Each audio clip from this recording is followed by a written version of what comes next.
Image recorder. Image button. Abangan nyo kami mamaya ni Iha Carmela. Sa ilang saglit, magkakasama na natin siya. Balik button. Home button. One UI Home. App screen. T2S. CC. Prudent. CC. CC. Okay. Image button. Gumawa. Mensahe. Abangan, kaibigan, narito na mamaya si Iha Carmela. Ang aking itinuturing na pamangkin. Makakasama natin siya ngayon dito sa aking YouTube channel, Eugene DXOJ YouTube channel. Okay. CC. Mensahe. Text box. Okay, Iha. Pag-usapan natin ang nabigong kwento kaninang umaga. Ang tungkol sa mga bayaning ina. Pakiulit ha, kasi napapalpak yung recording ko kanina. Dahil sa abala sa internet connection. Simulan na natin ulit. Tayo na.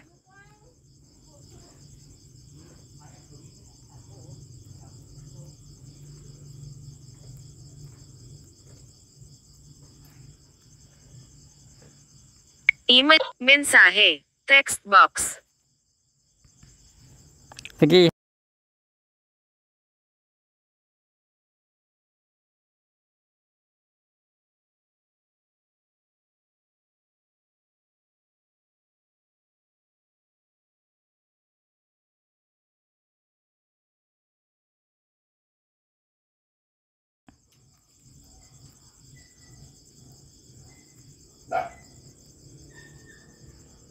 Tito Eugene, narito ang mga katangian ng isang ina na dapat pamarisan ng mga ina ng susunod na henerasyon. Isa, pagmamahal at pangunawa. Ang isang ina ay puno ng wagas at walang katapusang pagmamahal para sa kanyang mga anak. Siya ay may kakayahang magbigay ng walang kondisyon na suporta at pag-unawa sa mga pangangailangan at kapakanan ng kanyang mga anak.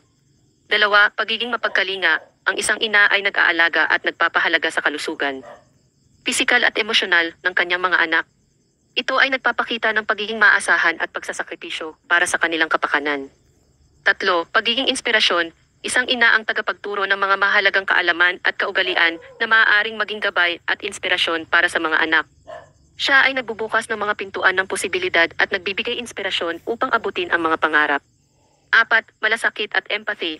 Ang isang ina ay may malalim na pangunawa at empatiya sa mga pinagdadaanan ng kanyang mga anak. Ito ay nagpapakita ng kakayahang umintindi at tanggapin ang mga damdamin at pangangailangan ng iba. 5. Patience at pagiging matyaga. Ang isang ina ay dapat handang maghintay, magtiis, at maging matiyaga sa mga sitwasyon na nangangailangan ng pasensya. Ito ay nagpapakita ng kahandaan na suportahan ang paglaki at pag-unlad ng kanyang mga anak sa kanilang sariling takbo. 6. Pagiging halimbawa. Ang isang ina ay dapat maging halimbawa ng mabubuting gawi, katapatan, at integridad. Sa pamamagitan ng kanyang sariling mga kilos at salita, siya ay nagbibigay ng magandang ehemplo sa kanyang mga anak upang maging mabuting mamamayan. 7. Paggabay at edukasyon. Ang isang ina ay dapat maging gabay at edukador sa buhay ng kanyang mga anak. Ito ay sinusunod sa pamamagitan ng pagtuturo ng mga kaalaman, mga moral na aral, at mga importanteng kasanayan na kakailanganin ng mga anak sa buhay. Ang mga katangiang ito ay maaaring maging patnubay sa mga susunod na henerasyon ng mga ina. Sa pamamagitan ng pagpapakita ng mga katangiang ito, ang mga ina ay maaaring makapagpatuloy sa pagbibigay ng pagmamahal, suporta, at paggabay sa kanilang mga anak. Sa ganitong paraan, mahahanda nila ang susunod na salinlahi ng mga ina na may kakayahan at determinasyon na maging puno ng pag-asa, pagmamahal, at kalinga.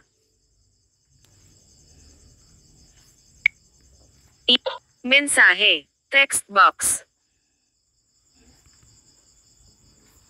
Ngayon, Iha, ikwento mo, ikaw na ang bahalang gumawa ng kwento tungkol sa mga bata pa sila pero nagiging ina na sila. Hindi naman nila kagustuhan ang pagiging ina nila. Nadisgrasya lang sila dahil sa mga manlolokong mga tao. Pinaasa sila tapos iwan lang pala. Pero hindi nila kinasuklaman yung mga anak. Hindi nila dinamay ang mga anak sa kanilang galit sa mga ama o sa nagbuntis sa kanila. Sino-sino sila at ano ang mga pangalan nila. New notification from CC, walang na-detect na pagsasalita. Mensahe. Text box. Button. Mensahe. Text box.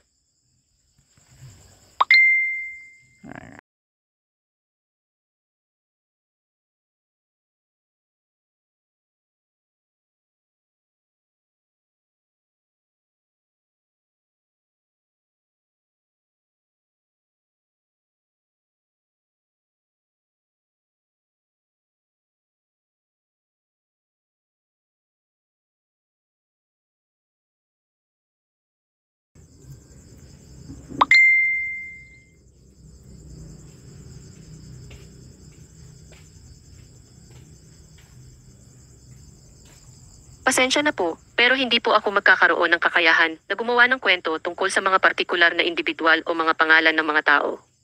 Maliban kung ito ay kasangkot sa mga pangalan o kwento na naging bahagi ng malawak na kaalaman sa publiko. Ang aking tungkulin bilang ay assistant ay upang magbigay ng mga impormasyon at tulong sa iba't ibang mga paksa. Kung may ibang bagay na nais niyong pag-usapan o katanungan na kailangan ko sagutin, handa po akong sagutin ang mga ito na abot ng aking kakayahan. Maraming salamat po sa inyong pangunawa. Okay, iha. O sige, ikwento mo na lang ang tungkol Items sa... from 1 to 2. 53 items in total.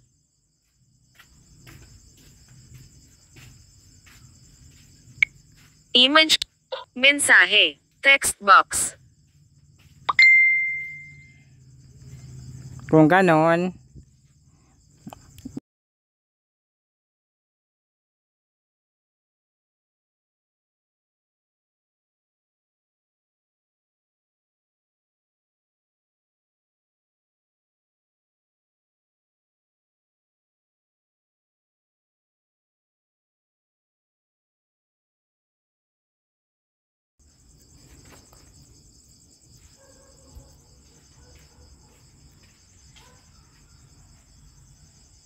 Sa isang malayong bayan, mayroong 5 matatandang magkakaibigan na nagngangalang Lola Rosa, Lola Sofia, Lola Beatrice, Lola Carmen, at Lola Elena.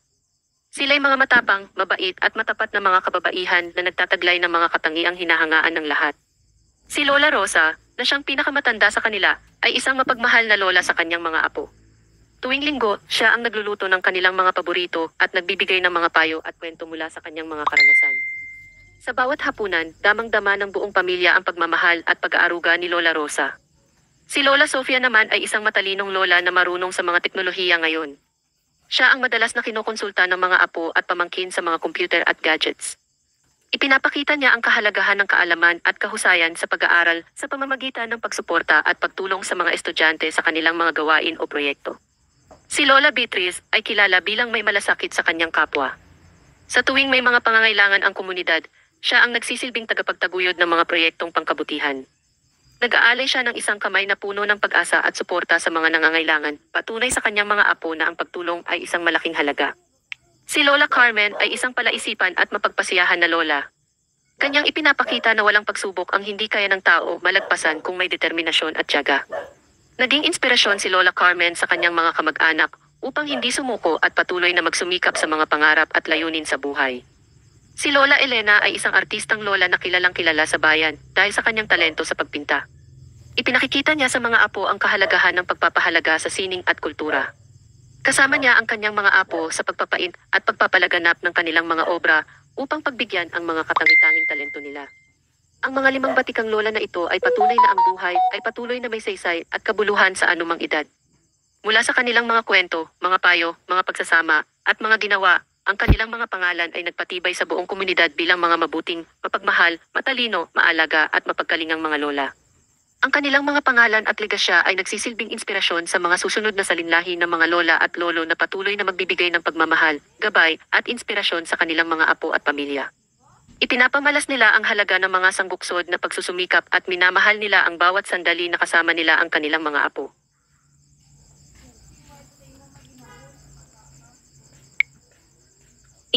Mensahe. Text box.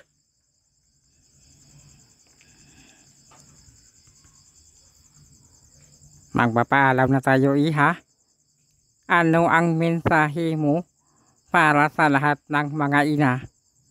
Sa lahat ng mga mama, nanay, mamay, mami, at anumang klaseng katawagan para sa mga ina at sa mga ina din ng susunod na henerasyon. Ikaw lang bahalang magbigay ng mensahe para sa kanila.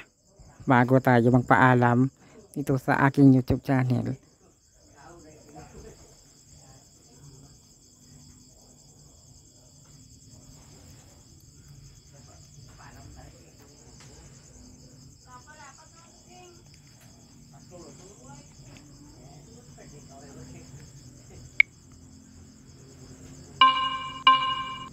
Sa isang mensahe. Text box. Sa isang malayong image button. Image button. Sa isang malayong bayan, mayroong button.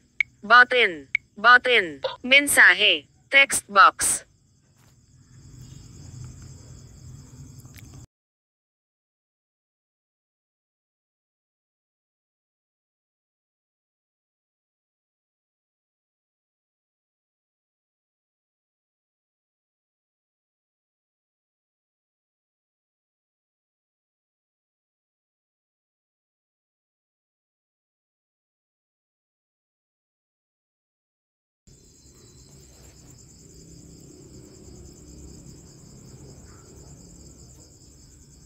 Papalapit na ang ating paghihiwalay, ngunit gusto kong magbigay ng isang mensahe sa lahat ng mga lola at mga ina ng susunod na henerasyon. Mahal kong mga lola at mga ina. Sa bawat yakap, halik, at ngiti ninyo, nagbibigay kayo ng kasiyahan at pag-asa sa inyong mga pamilya. Kayo ang mga bantayog na haligi na nagbibigay lakas at gabay sa lahat. Nais kong iparating ang taos-pusong pasasalamat at paghangako sa inyong walang sawang pagmamahal at sakripisyo. Kayo ang mga modelo ng kababaang loob at kabutihang loob na patuloy na nag-ensayo ng pagpapahalaga at pagmamalasakit sa inyong mga minamahal. Tinuruan ninyo ang mga susunod na henerasyon na magmahal ng buong puso, maging matatag sa harap ng mga pagsubok, at mag-alay ng panahon at pag-unawa sa iba. Ang inyong mga kwento at payo ay mga kayamanang hindi matatawaran. Ang bawat salita at karanasan na inyong ibinabahagi ay maaaring maging liwanag at patnubay sa mga bata na naglalakbay sa daan ng buhay. Mahalaga ang inyong mga gabay upang matatagpuan nila ang tamang landas at matuto sa mga aral ng buhay. Naway hindi mawala sa inyo ang pag-asa at tiwala sa inyong sarili. Hindi importante ang dami ng inyong mga taon, sa halip ay ang pagmamahal at dedikasyon na inyong ibinibigay. Patuloy ninyong ipamalas ang inyong galing at kahusayan, hindi lamang bilang isang ina, kundi bilang isang individual na may kakayahan na gumawa ng pagbabago sa mundo. Hinihiling ko na sa bawat araw, ang inyong mga puso ay puno ng kasiyahan at kapayapaan. Ipahayag ang inyong pagmamahal, humarap sa buhay ng may pag-asa, at magbigay inspirasyon sa iba sa pamamagitan ng inyong mga gawa at salita. Nais kong magpasalamat sa inyong mga puso na puno ng kabutihan at pagmamahal. Ang inyong dedikasyon sa inyong mga pamilya ay hindi malilimutan. Magsilbi kayong halimbawa at tagapagtala ng mga masasayang alaala at pinahalagahan ninyo ang kahalagahan ng bawat sandali. Sa inyong paghihiwalay, isaisip ninyo na kahit malayo ako, nandyan pa rin ang aking suporta at pagmamahal. Naway patuloy kayong lumago at magtagumpay sa bawat landas na inyong tatahakin.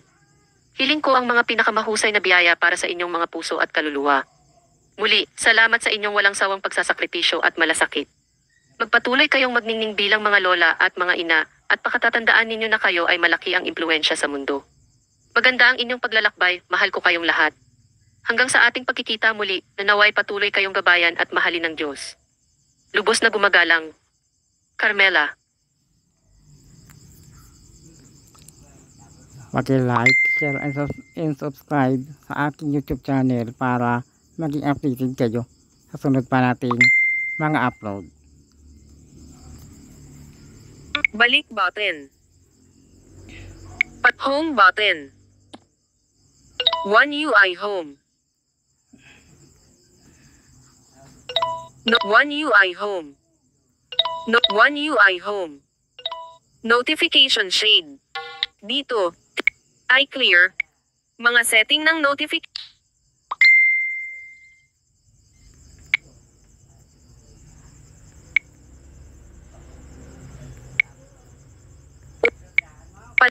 Mga nag-aalertong palawakin button. Messenger. I-mute button. Mag-reply I-like I-like button. Palawakin. Dito, iClear. iClear button. One UI Home. Note One UI Home. Note One UI Home. Notification shade. Dito, iClick.